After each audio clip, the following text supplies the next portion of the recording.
where the boss does it, you have to do it as the employee. Now, I don't know if they can react to it because they're hearing it in real time like everyone else, but let's try to talk about a whole bunch of other things with Holly Hughes, who's a Liberal Senator from New South Wales, Tony Sheldon, Labor Senator from New South Wales, both enjoying the fruits of a Greater Sydney lockdown. Holly, if essentially the system's going to kick in from midnight, that COVID disaster payments are there, the deal is done between Andrews and Morrison, it's been a rather productive day for both sides of the Murray, right? Well, look, as you said, I'm just hearing it exclusively on Paul Murray Live as you're saying it. It's the information that I'm getting as well. But I think, we've heard a lot from the Victorians recently with regards to Sydney lockdown and the assistance that's been given to New South Wales.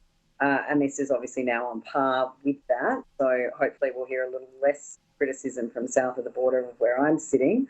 And start to understand that the federal government is actually coming to the party across the board when it comes to these lockdowns. I am cautious that we don't want to see a situation where state premiers are looking to the federal government as some sort of reward for going to lockdowns as soon as they get a couple of COVID cases. We just can't live like this. We cannot continue to have these overreactions that I think we do see at times, border closures, lockdowns with a couple of cases. And I certainly wouldn't want to see the federal government start to be in a position where they're, in effect, rewarding these lockdowns and the impact on businesses, workers and families. Now, of course, Tony, I don't know whether this is something that's tailored just for Victoria, but my assumption is going into National Cabinet, this would now mean that the situation becomes pretty clear where the immediate COVID disaster payments, which can get up to $500-600, will be available from day one of short lockdowns. That'll be confirmed probably tomorrow in National Cabinet, but that seems to be the nature of the deal between the Prime Minister and the Premier. Look, I think, Paul, it's if they've come to an arrangement that's equal at least to what New South Wales is getting, which they didn't have prior to what you've just stated as a new arrangement. But what's a little bit worrying, and that is that hopefully they don't make the same mistake they've made in New South Wales in the last few days.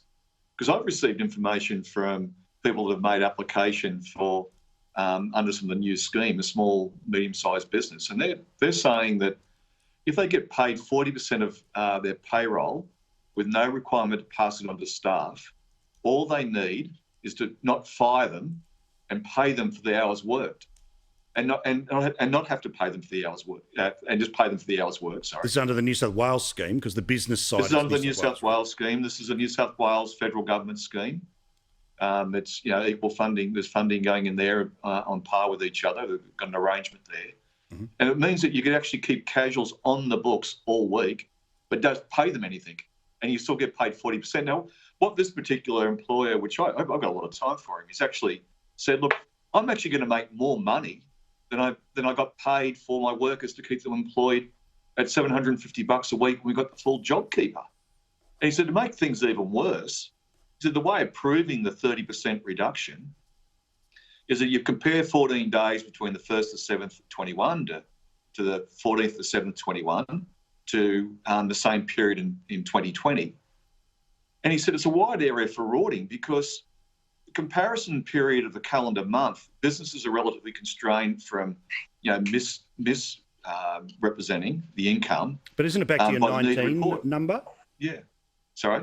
But isn't it back to your 2019 number, not your 2020 number? 2019 number, yeah. And what he said is that he's got income from that he would normally pay over a month period to the ATO. But there's no one who gives. This is what he's saying to me, and I'm testing it now, and maybe Holly yourself have another view on this. But no one gives a rat's. He said, if all your sales are dated the 15th of the 7th, and all your costs are dated the 14th of the 7th. Right. Now it raises some pretty serious issues about. We're flying by the seat of our pants here. We knew in the budget that there was going to be more shutdowns. The government recognised that. They recognised the fact that they haven't been able to get the vaccine out. They recognise that still haven't recognised the shortfalls and solutions to quarantine. And now they're turning around and making a half-fisted effort and seems to be changing every 24 hours on what they're going to do. But it was last budget they were saying what the answers were. And saying that they're going to try to find answers, and we're still finding ourselves right in the middle of a mess. Well, obviously I can't speak to the email and all the rest of it. I'm not going to pretend to be the inner working of the expert of all of that. But Tony, isn't it a good thing that there's just been a deal done between the most prominent elected Labor leader in the country, the Premier of Victoria, and the Prime Minister, both happy, that results in business support for the Victorian government and the disaster payments available from midnight to people in Victoria? It's a long way from where Molino was a couple of weeks ago. Paul, I think you're right, and that is that, improvements in the package are important, and we've been calling on that to happen for, a number of weeks, and certainly since JobKeeper was taken out. But there is also that simple question, an important question, and that is that let's hope they've got the package right, when we get to the details, because if it's a reflection of what's happening in New South Wales, people are going to be walking away with companies that do the wrong thing, and there'll be some. We saw that during JobKeeper. We saw companies like, Qantas lay off, outsource thousands of workers at lower rates of pay and rip them off, while receiving $2 billion from the government. And we should be wanting not to allow that to happen now. And in New South Wales at the moment, it can happen, and hopefully they've rectified that problem with the deal they've done with Victoria, which is a positive thing. It's a step forward. Let's just hope that they've fixed up another failing in the program. Yeah, I mean, Holly, it's this thing where, look, we've gone in a situation in real time, right? And people have seen this on this show tonight, how this works, right? Where obviously we saw that Victoria was not headed for a lockdown 24 hours ago, okay? We know that there was a system where some state premiers of all colours, including Marshmallow in South Australia, have gone for these super fast, in my view, unnecessary lockdowns, panicked lockdowns. The suggestion of the lived experience in New South Wales is that Delta is more transmissible and therefore creates more of a problem of the sheer number of cases. So a system had to be put in place about what happens in week 2, week 3, week 4, to try to avoid a financial, as you say, sugar hit to people like Palaszczuk or anyone else who wants to knock it out for a few days. But in real time, we have seen that, again, you can argue it's specious reasoning, but the position of Andrews right now is, well, look, we've got a chance to jump on it with just, a dozen cases. We're going to jump on it now for 5 days. The federal government turns around and says, well, look, we probably think that the last one you didn't need, but this one, we get it because Sydney's now the example of when it gets out of hand. So in real time, we've seen that in the space of, less than 6 hours, we've gone from the lockdown press conference of Daniel Andrews saying what he wanted as a deal, the Prime Minister and the Premier getting to a deal by 10:30 at night that seems to be a gross improvement on the situation that others were complaining about just 3 days ago. Yeah, and look, I would just like to address a couple of the points that Tony made. My understanding is that, we'll come back to JobKeeper. He made the point about JobKeeper being cut off. JobKeeper is... Since, we heard from the Labor Party that every business is going to fall off an economic cliff as soon as JobKeeper was cut.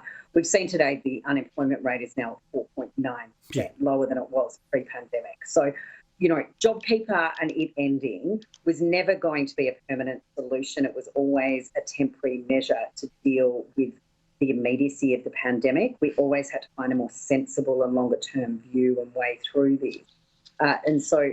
We've seen economic improvement and job figure improvement since the end of JobKeeper. So the payments that we're now seeing direct to the individuals rather than going through the businesses, which is ironic that Labor's now pulling around JobKeeper because, their complaints are constantly that the big businesses like Qantas, like Harvey Norman were accessing it, like the Australia Club were accessing it. Well, Albo wanted JobKeeper 2.0 on Monday. Workers. Yeah, but we're giving the payments are now going direct to the workers that are directly impacted. The other point that Tony was making around businesses and the cut payroll tax and not having to actually have casual staff working but not cutting their headcount, that's actually a New South Wales state government initiative. It's got nothing to do with the federal government. So whilst I know the Federal Labor Party, and Tony, with all respect, you might have put everything at the feet of the Morrison government, if that's actually not what's happening from the Morrison government, that's a New South Wales state government initiative with regards to payroll tax. And Also, so, it's impossible. Look, you know, it's no disrespect to Tony, but obviously I can't argue with the person who sent you the email about what they're saying about what may have been the case here, right? So what we're trying to talk about, and I don't have a problem with you raising the issue, of course. No scheme's going to be perfect. But again, I just think tonight, pretty fast, real time. These things are never quite perfect, but the idea that they've been able to bang out a deal this quickly, and normally this falls down to Team Red, Team Blue. Well, for once, it was a bit of green and gold today, wasn't it, Tony? Yeah, look, I think, we saw the, understandable punch-up that's happened once, the Victorian community was being offered less and had been offered less than what New South Wales had. But I've got to give you credit. I agree with you, Paul. I mean, it's important that political leaders come to conclusions because it's in the interest of the entire community that they actually turn around and make sure that there's certainty. And I think one of the things that's really, really important and it is the packages need to be something that people are clear about, businesses are clear about, so they can make decisions into the future, and someone can make a clear decision about whether they can pay the rent this week. That's where it sort of really comes down to. And we need to make sure the package is consistent, they're clear, they're available, and I just wish we weren't in this situation in the first place. Not just COVID, but that we had everyone vaccinated. Had the figures, that we needed to have, and we may not well have been in this situation. It's all right. Okay. Well, I know that the former First Lady of the country is saying if everyone was vaccinated in February, everything would be okay.